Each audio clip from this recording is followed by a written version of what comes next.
Hey everyone, Rich Ferguson here. Now some of you know me from pranks or magic or TV. Well, today we're doing something totally different. We're going to go behind the scenes of an international film festival and take a little peek at what happened with my documentary film, Becoming Rich. Now I will tell you right up front, I had nothing to do with this film whatsoever. The filmmakers approached me a year or so ago and said they want to do a documentary about me. I said great, and the rest is history. Now I'm the subject matter of the film, so of course I'm involved because the more promotion the video gets, it's better for me, it's better for the filmmakers. So that's why I'm reaching out to you to do something very unique today. I'm going to be doing a giveaway. I'm going to give away a Blu-ray version of this to one of you. All you got to do is comment down below, let me know you've liked or shared this video, and I will sign this and send it off to one of you so you can see this before it actually is available to the public. Currently, the movie about me is only available at international or film festivals. Now, how does that work? Well, the filmmakers submit the film and it goes through a very regimented process where they screen movies and they cut it down from thousands down to just a dozen or so. Those get played at film festivals that cost a little bit of money to a lot of money to even submit, to even try to get the movie into film festivals. So that's where this movie is being seen right now. And I'm just here to support these guys. They did a great job of making a documentary about my career.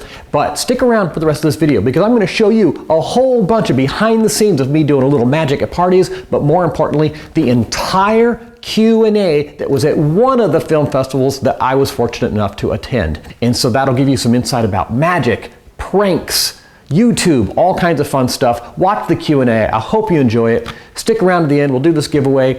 And you guys, thank you so much for the support. I do want to say that the best way you can help me or help these filmmakers out is take a look at the Indiegogo page they have set up. They're trying to raise some money and some funds so they can afford to submit this to more film festivals. And there are obviously perks there. For those who contribute, you get shout outs on social media, you get signed pre-release versions of the Blu-ray documentary about me and my career, which has all kinds of fun stuff from YouTube to magic, all kinds of behind the scenes. But I'm doing shout outs to some of you on social media as well. If you contribute enough, you can actually get mentioned in the credits of the actual movie that will be the final movie that goes out to the public maybe next year. So all kinds of fun stuff. So check out the link down below, share it with your film enthusiast friends, and thank you guys so much. A little bit about the filmmakers. He was 16 when he first reached out to me, 17 when he interviewed me and made this documentary, along with his brother, who's a graduate of a film school, and the rest of his family. So it's a whole family operation, so to speak. But Carlos Plummer made this movie about me. I'm going to show you a trailer here in just a second, and then after that you can see the whole Q&A.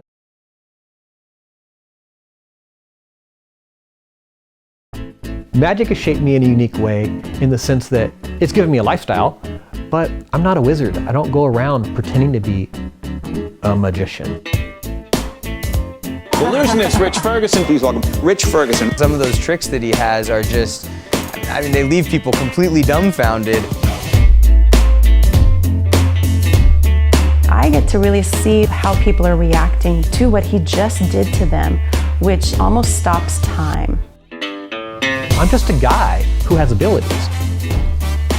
Able to make up junk and make you believe certain things. That's the art of magic. I know I'm very lucky. I've had a really weird life. My childhood was crazy. I overcame a lot of obstacles. And then I was given this opportunity to take this crazy skill I have and do magic for a living.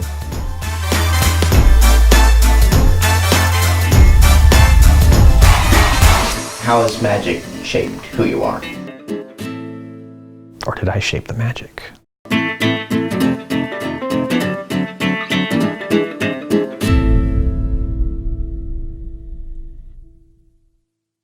I'm going to sneak you in to the International Film Festival with all access pass.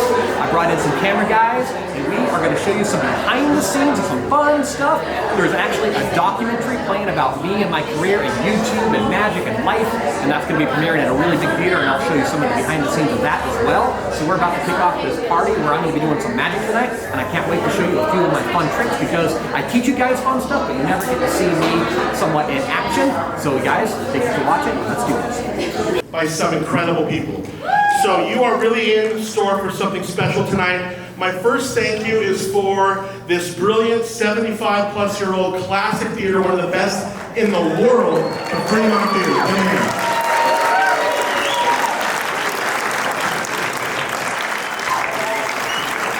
Now, I was writing down some notes during the film. First of all, Carlos, phenomenal job. Can you give a hand to Carlos? Look at this. How old are you? 12. Yeah. Leave it to him. He beat me to it. Oh, he beat you to it. I'm 17. About to graduate high school. Yes. You're gonna go away to school. Yes. And when you're all grown up, we're gonna do what we're doing now at 17. We're gonna make films, right? Yeah, that's the plan. I love it. Here at the Central Coast. You know, I want to ask Rich a question. Forgive me if this question is too much behind the scenes, but do you learn most of your tricks or do you create them? How does that work? That's a great question. I think it's a lot like if someone plays music, you learn a few chords and then you can create. So there's a lot of fundamentals of magic, different like techniques of hiding a card, switching an object, and things like that. But when it comes to human behavior, you really can't practice it in the mirror. You have to do it live, and you learn by doing. It's like taking a watch. You could read about it in a book. You're not going to get good at it unless you go out and you actually do it to real people. Card tricks you could practice in a mirror. Illusions you could practice in a room. So the kind of magic I do, you kind of have to do it live. So two sides to your question. Yeah, there's little fundamental building blocks that we learn through the industry, but the real stuff, the good stuff that I do, you can only learn and create by doing. I've seen your magic. I moved here probably a little over 15 years ago, and I feel like a lot of what I know of you is the magic. In the last 5, 6, 7 years, we're seeing more of the pranks. What gives you more satisfaction in the moment? Is it the magic, or is it the pranks? Watching movies. I'm being honest. No, I think creating something new and it works. It doesn't matter if it's a prank or a social experiment or a magic trick or a bar bet. It doesn't really. I really don't care, to be honest. If you got questions, get your hands ready because we're going to throw it out to you in just a moment. I got a couple more really quick. With pranks, Rich, especially on YouTube, things can get out of hand. You mentioned it. Carlos documented that in the film. It can get out of hand very quick. How do you judge where your line will be and then how close you're going to get to it? Excuse my language. Just don't be an ass. You know, seriously, like these guys on YouTube, they go out and they really harass perfect strangers, hurt their property, and do things to them that garners tons of views. And so I just have to just draw the line and say, I'm just not going to be a jerk. I'm going to do something that might scare someone, but maybe unbeknownst to, like, you know, you see it on YouTube and it looks like maybe more intense than it is, because I might go to someone in a cafe and say, hey, I know your brother went to the bathroom. Do you want to help me break him? So now I've got their permission, and then the guy comes back and he sits on my chair, and the chair's me, and I scare the living crap out of him. It's like, well, I didn't do that to quite a perfect stranger. And so that's what you're not seeing on YouTube is something behind the scenes. But so that's what I do. I'm not going to go in public and throw an egg at someone's car. Unless it's your car and your sister's in on the brake. Like, you know what I mean? Like, there's got to be a reason for that to happen. To add to that real quick, I don't know if you picked up on it, but when he did the karate coin, when he stuck his finger through the coin, that footage was filmed by me on his camera for his channel, and I went around that day with Rich, just around San Luis, and doing various pranks. You know, I don't know if you remember the snot one. You know, it's just a fake, fake gag. You know, it's what I picked up from Rich is that even when we go like in Bubblegum Alley or whatever, he looks, he reads the signs, he reads people. He doesn't just run into a situation and go expect a reaction. He kind of formulates everything and goes, okay, who's the right person here? And like you pointed out, if you're going to get someone in on it, that's sometimes even better because you can get an even bigger reaction. So that was an interesting perspective, filming it, you know, being behind the camera and, you know, just kind of witnessing that. Last question before we get to the audience, the jacket thing. And forgive me if I'm going too inside baseball on this. You call it like that car wash phenomenon where you're inside the car wash and you feel like it's all moving by you. How are you doing that? What is going on with the jacket? Well, it's funny, in the video, which I forgot that was in it when I was sitting next to my wife, I was like, what is that he's showing? And that was from another YouTube channel, that little how to do this little... Right. And that was like, on my YouTube video, I taught a simple version of a trick you could do to fool your friends. But you can see that you're bending and the whole bit, but when you see my version, my head's down at my crotch, and you can see through my legs, obviously a much different version. Right. And I can't tell you much more about that, except I'm freakishly flexible. I'll do it right now if you want. No, I don't want to. All right, let's go into the audience. Are there any questions for Carlos, Brooke, or Rich? Please, right in the middle. Go ahead. I don't know if you guys know or not, but I was in Las Vegas for 15 plus years. I've seen this guy for 20 plus years, and he is better than Steve Wynn's personal magician, and he is better than the personal magician who was at Caesars. This guy was #1 sleight of hand in the United States, if not once or twice or multiple times. So if you get a chance to see him personally, it's beyond. Okay, give him that $20. Go ahead. No, that's incredible. Thanks, Dad. Those are $100 bills, not 20s. No, that's phenomenal. And honestly, that's got to be really exceptionally rewarding to hear, because you talk about magic, and magic is big market. And the theme tonight, I was kind of thinking as I was like having dinner before this, it was like seeing someone like you, like we're so lucky to have someone like you in this area, because we're not a big market area. We're not a San Francisco or an LA. And coming up, Dina Mandy's video, we're going to see big market talent right here in SLO. You're big market talent right here in SLO. So I imagine it's a very rewarding thing to hear. And I know Ty for a long time, and he's great. He fixed my leg. I was told by one doctor I couldn't walk again after a bad injury. He got me walking, so. Amen. All right. Any other questions for Carlos, Brooke? I see we're going to go to you in a second. We'll go to this gentleman right here. Sorry, the lights are bright, so please stand up and be very nice and loud. Sir, in the white, go ahead. Hey, I have a question for Carlos. One of the effects that I saw in the movie that I really liked was the photo and the separation between the foreground and background. Good catch. I was just wondering, how did you do that? So, I mean, yeah, you know, again, you beat me too. Exactly, yeah. Well, Okay, so the gentleman asked, there was that photo, there was those pieces where Carlos showed a still photo, but it seemed to separate and fade away from the background of the photo. And the gentleman was asking what cinematography, or I guess in post, what you did to create that. So, my brother, Kyle, we collaborate on everything. He's filming the Q&A right now. He picked up a lot of the editing. I can't take most of the credit for the editing of the pictures. He did an amazing job, and I don't think the movie would really be what it is without what he did. So give him a hand. Wow, Plumber Brothers! But that was effect actually created using Adobe After Effects, and it took a lot of time. I will say that, you know, he and I both were spending hours at a time working on each photo, trying to cut each one out and replace the background and add the blur. And it even got to the point where one of Kyle's teachers at Dixie State University actually texted him and asked, "How did you do that effect? Can you teach me how to do that effect?" Teaching the instructors. There was a question right in the middle. The lights are bright. I don't know if it's a man or what. Please stand up and be very loud. Yes, go ahead. What's the difference between a social experiment and a prank?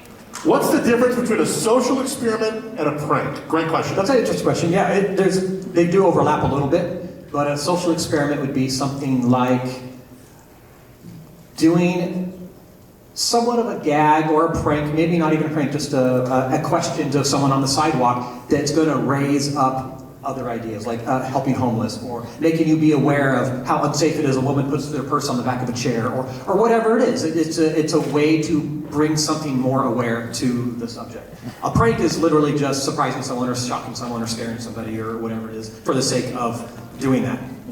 There's really no story to it. Very good. More questions, put your hands up. We're going to get to you. I want to ask Brooke really quick. In putting the music together for a film like this, obviously you got comedy, you got magic, you got a lot of different themes. How are we creating the score that is going to be the undertone for a film like this?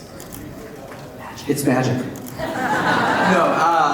I think the fact that Carlos had a real specific vision for this film, and with Kyle editing it, they really captured what Rich was all about.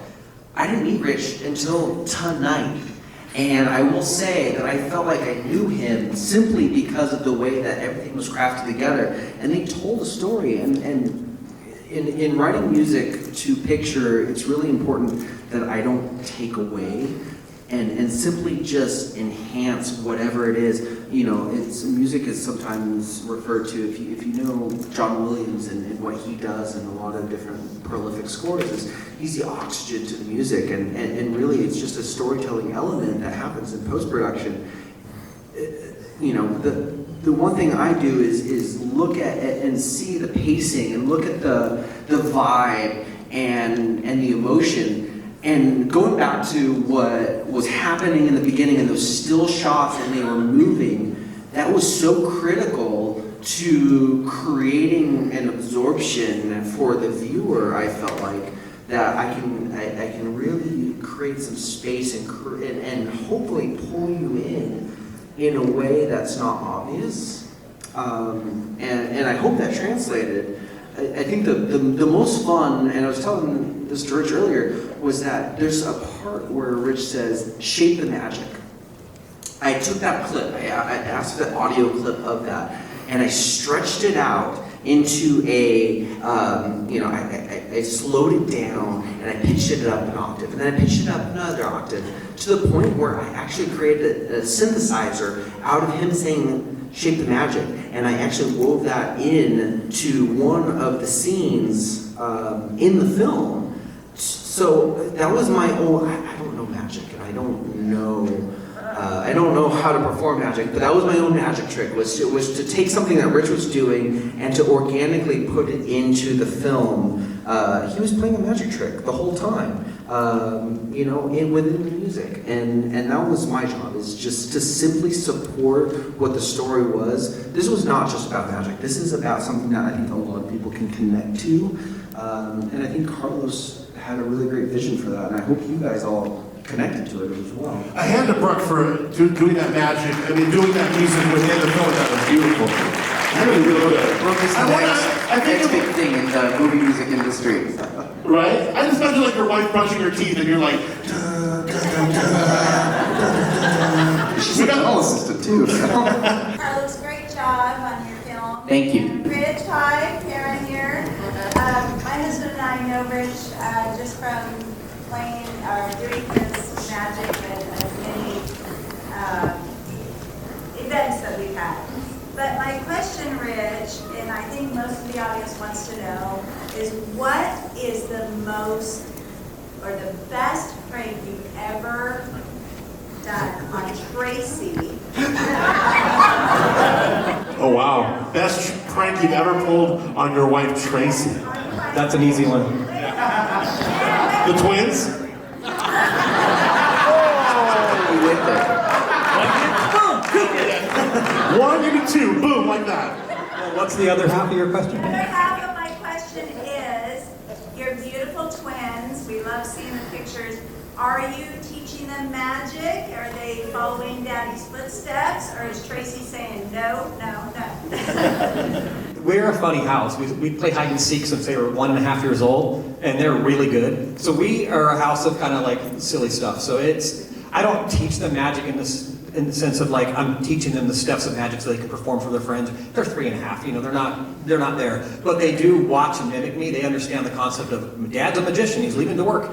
And my daughter just recently said, you look so handsome, you know, when I put on a suit, and it's just really sweet. So I'll take an object and I'll make it vanish. And they go, wow, and they'll take the same object and be like, it's gone. And so they play and pretend. So they're making up magic. It's hilarious. Kids are awesome. But as far as the best prank or magic trick I ever did on my wife, we dated for a year before she ever saw me do magic. And I'm one of those people that I keep, and there's a few magicians in the audience here tonight, they might appreciate this story.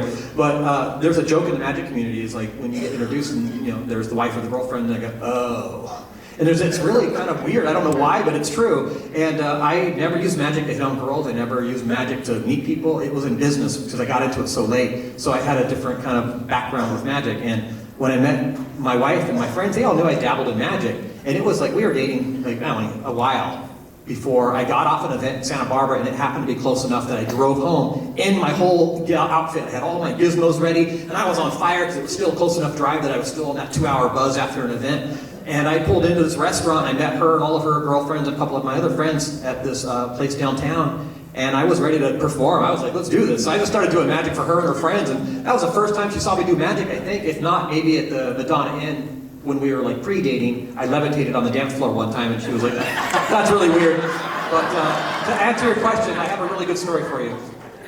When I proposed to her on Valentine's Day after we were dating for 2 years, I didn't ask her permission to put the ring on. I literally just snuck it on her finger. And then she noticed when I was in the shower, and I was really hoping she wanted, but she did. And there was screaming coming from the bedroom, and I was like, dang it, I wanted to be part of that moment. And so I come running out, and she started crying, and then I proposed to her officially, but I guess the best prank was... Put a towel on? Who knows? That's another movie, but yes, I think my favorite prank on her or trick was sticking the engagement ring on her without asking her first. What a great story. Do we have time for one or two more, man? Do we have time for one more? All right, do we go more? We got a few more. In the hour right there, sir. Go ahead. Nice and loud. Yeah, So if someone wants to get into magic or know more about magic, Is that what there that are was? a few minutes. Oh, I'm sorry. Were you going to ask something? Yes. Am I on the right track? Yes. Okay, great. Okay. So you just read his mind? So in the movie, in the documentary, it does talk about. You don't need me. In the documentary, it does mention, I was explaining to my buddy Rick here, there's things that I've said that was based around me getting into magic, not so much how it is today. And so I did say in the documentary, there weren't magic shops. I wasn't influenced by magicians. I didn't see magicians on TV. That's because I grew up in Pozo. We had no TV. I had no exposure to magic. Once I got adopted, I moved out to the boonies, and I didn't know anything about magic until I was in college. And after I got into magic, Rick, my buddy Rick here, opened up a magic shop in Cambria. And then over the years, a few more magicians came. Now, there's like 12 magicians that dabble. There's like 3 or maybe professionals-ish, but there's a handful of us now. That wasn't here 20 years ago when I was getting into magic. I wish it was, because it would make life a lot easier. So long story short, I think you're going to ask, where can people go to be involved with magic, right? And so I think that, talk to me afterwards. We have an informal magic club. We meet like once a month, and you don't have to be hardcore into magic. If you just like to mess with friends, come hang out with us. We meet at different places. Usually IHOP on Madonna Inn. All right, let me do one more question that you don't read the person's mind. Sir, you're back there. I feel in red. Nice and loud, please, sir. Thank you. Rich, I love the fact this is a slow film festival. We recognize a lot of scenes. I can't think of a better combination than you and Bubblegum Al. I'm wondering, you went to Pozo after this terrible childhood, and Salinas and Carlos is going to ask you too how it was that you kind of glossed and made his childhood look almost happy, because I know it wasn't. But with you, Rich, how does the Central Coast shape you and your magic? Well, that's a tricky one. It shapes me because it's a great place to sit and think and be calm in your brain. That's for sure. It's a lot different than Crazy Salinas. My aunt's here I grew up with, and we got reunited when I was 22 years old, and she can tell you a lot of crazy stuff. But yeah, this is paradise, and so it's a great place to be calm. It's a great place to think. But it's not a great place to work for me. It's not a great place to collaborate for me, because there aren't other people in the industry that I'm in, and YouTube and stuff.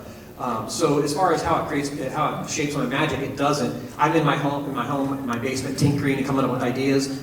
I could do that anywhere in the world. It really doesn't matter. So it doesn't shape the magic at all, to be honest. It's actually a very difficult place to perform at, and it's actually a very difficult place, believe it or not, to do pranks, because everyone knows me. I'm walking around like, let's go, can't get that. Oh, no, can't do that. Oh. And plus, it's kind of a reserved kind of area. You go up to someone to do a prank, and it's almost, the vibe is like, let me consult with my friends or my lawyer first before I, partake in this. And it's not like in LA. If I go into LA, in 30 seconds, I can knock out a whole video, because there's 300 people walking by a minute, and they want to be filmed, they want to be messed with. Here it's different. I mean, there's like 3 streets I can play with, and there's usually no one out in the afternoon. It's hard.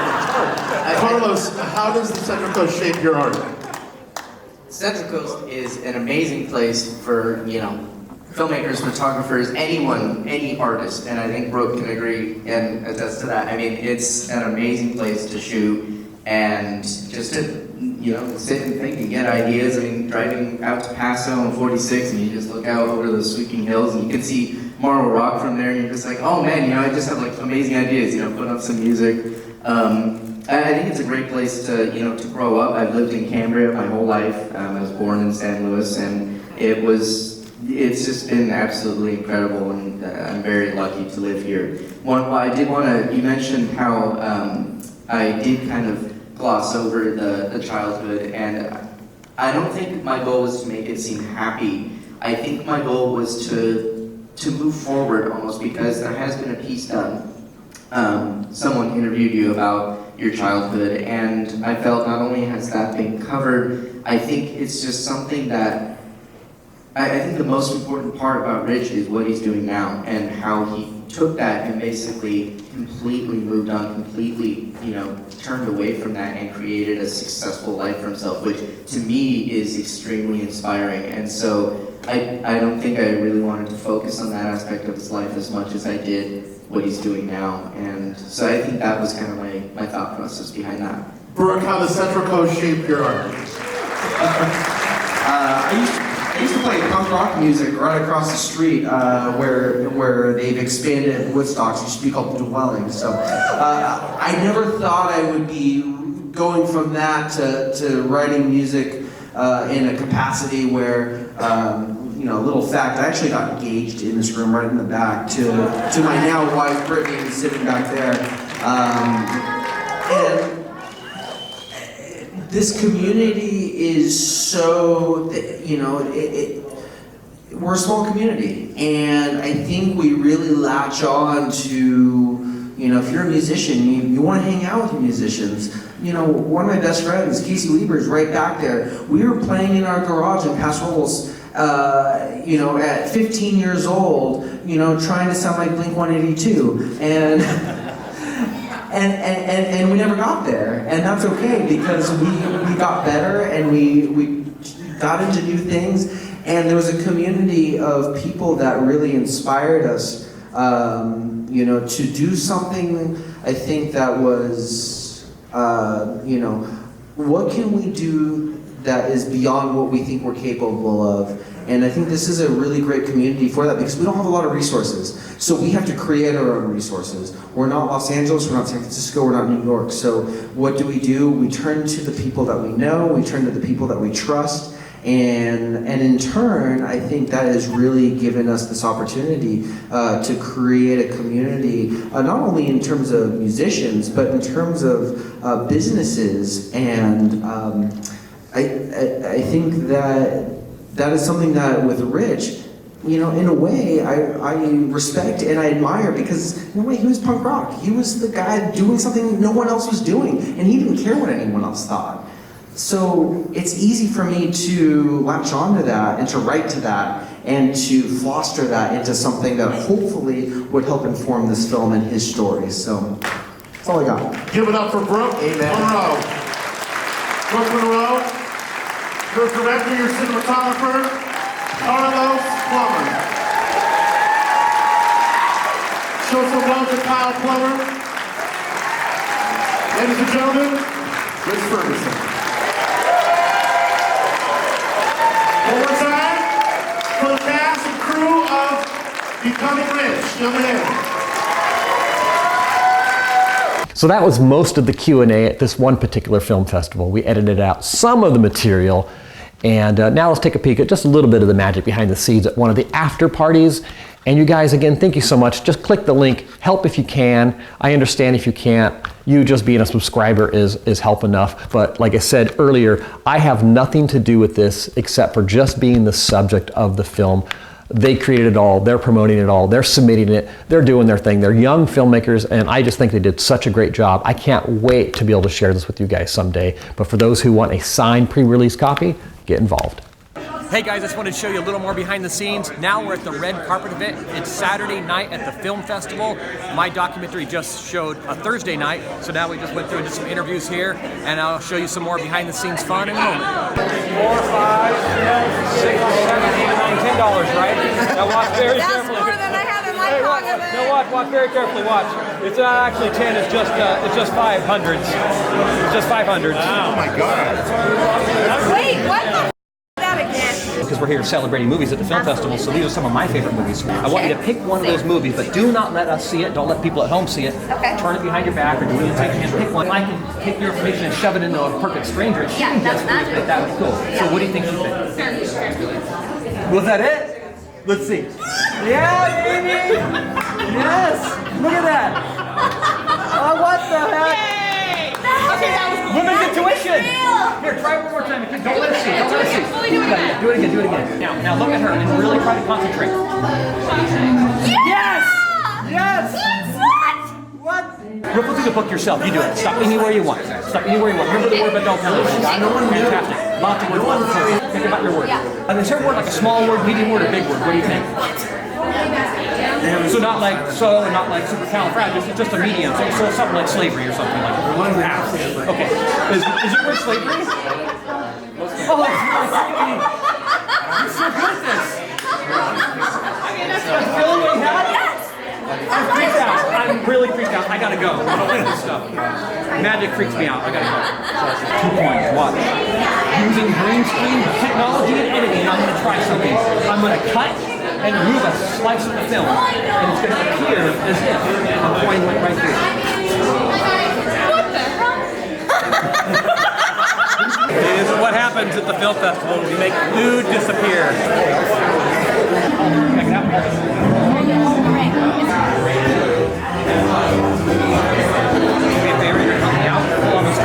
Make sure it's on there good. Hold on.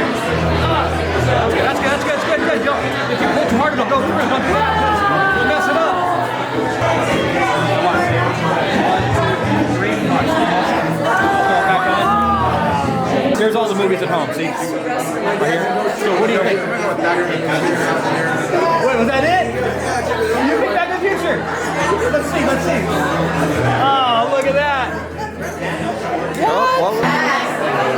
Look at how this fine tip point is. Look, just put it on here. You can't stain. It's a stain-free jacket. Oh my God, yes. No.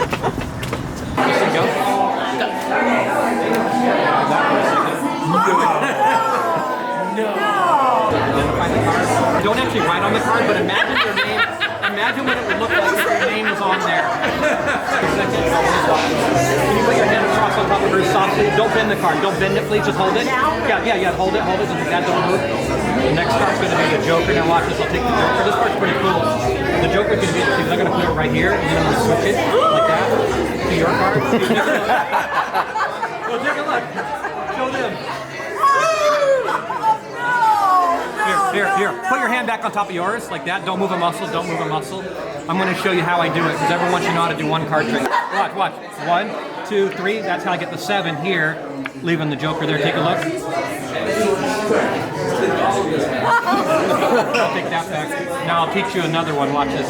Take the MM off. So I'll take your card. Watch. This card's pretty cool. I'm going to show you how I do it. So there's your card. You signed it. Right? Now watch very carefully. I'm putting the deck out. Watch this very carefully. On an angle. See the 7 going right. Now watch very carefully. If I pull on it right here, look what it does. It sneaks out the back. See? From the front you can't tell. Right? Or from the back I have full control over your 7. Right? Now it's squared up. Now it's screwed. I got to start over again. You know what I mean? I'll shuffle the cards. Just tell me when to stop. So check this out. This is very important. You can see they're not in any particular order, but Grandma, can you give the cards a cut, please? Give them a cut. Just give them a cut. Yeah, nicely done. Now what you've done is put the cards back in brand new deck order, which is very convenient for me. Here's the weird part. All the cards are accounted for except for 1. That's 7 of hearts. Open up your wallet. Open it up. Now watch this. Nothing in my hands, right? Nothing in my hands, right? Watch inside of here. Zipper compartment. Inside there's an envelope with a window. You'll clearly see there's 1 card in there, right? Now watch. I'll pull this out. Watch that card. Make sure it doesn't swing. Tear it up and pick it. No. There's 1 card in there. Watch the card. Make sure I don't switch it. I'll tear it open. Take a look. That's your card. Whoa!